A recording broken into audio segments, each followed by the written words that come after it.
an inactive mammary gland, and it looked like this. And so right here, there are very small lobules, so when you look at an inactive mammary gland, you'd see very small lobules. With estrogen, progesterone, and the other hormone, you get those lobules to grow, and so you can see the Book's picture here of an active mammary gland, and you can see very large lobules. And so this is an active mammary gland, and then if we were to, so you can see active and inactive, if we were to zoom in on the active mammary gland, we would see something like this. And these are hormones you need to know for lecture as well, to see if you remember the questions that could be asked with this one. We're looking, you can see high power, active mammary gland, so that would be the specimen. If I were to point to this and say, what is the spherical structure at the tip of the pointer? It is an alveolus. Alveolus, so we're looking at one alveolus, it's within a lobule. And so this is one alveolus made up of two cells. And the cells lining the lumen are called, do you remember? Secretory cells. Secretory cells secrete out milk into the lumen there. They are stimulated by what hormone? Prolactin. Prolactin is going to cause the production and secretion of the milk. Then there is a cell right here called what? Myoepithelial cell. Myoepithelial, you think of myo like contraction. So when this cell contracts, it would squeeze the alveolus, causing the ejection of milk. What hormone causes the ejection of milk? Oxytocin. And so when a baby is stimulating a nipple, then the posterior pituitary will release out oxytocin.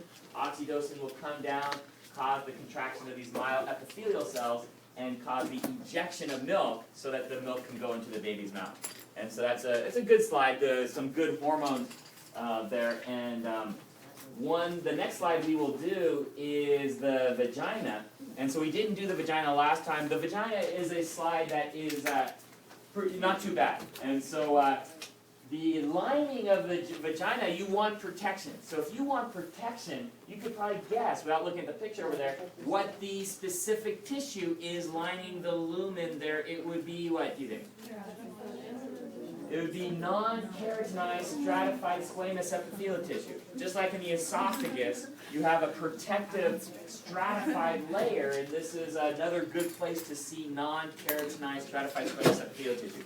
So we're looking right here at the vagina, and so the tissue is non-keratinized stratified squamous, and so we're not looking at the esophagus, so you know that this is the vagina. Other things we can see here, if this is the epithelial tissue, and you probably know this would be what type of membrane? A mucous membrane. And so we are looking at a mucous membrane, or you can say mucosa. All mucous membranes are made up of epithelial tissue, and what would be the layer just under it? Lamina propria. And so this would be the lamina propria, and all of this would be lamina propria. In the vagina, the lamina propria has kind of a special function. During sexual arousal, the blood vessels will engorge with blood, and there can be a little bit of secretion of fluid.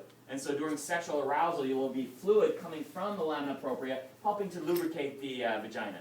And so a lot of fluid would be coming out just from the vagina itself. So one function for the lamina propria here is to secrete fluid during sexual arousal. It mentions that in the lab manual. So this is the lamina propria. This is the non-keratinized stratified squamous epithelial tissue. The pink layer there is a muscle layer. And muscle layers, you probably know now without even looking, is probably called what?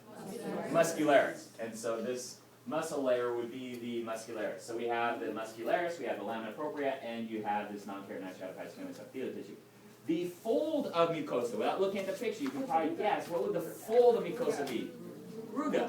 And so in the vagina, there is ruga with the same function as the ruga in the bladder and the stomach, which is to do what? Allow expansion.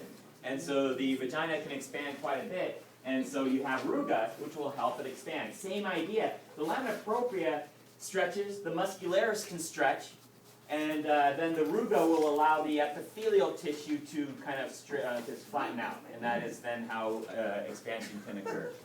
And so the vagina is not, is an easy one to identify. Usually it's the one that, if it's on the exam, people usually get pretty well.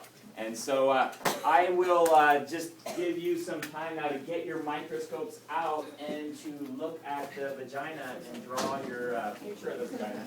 And we'll say maybe 10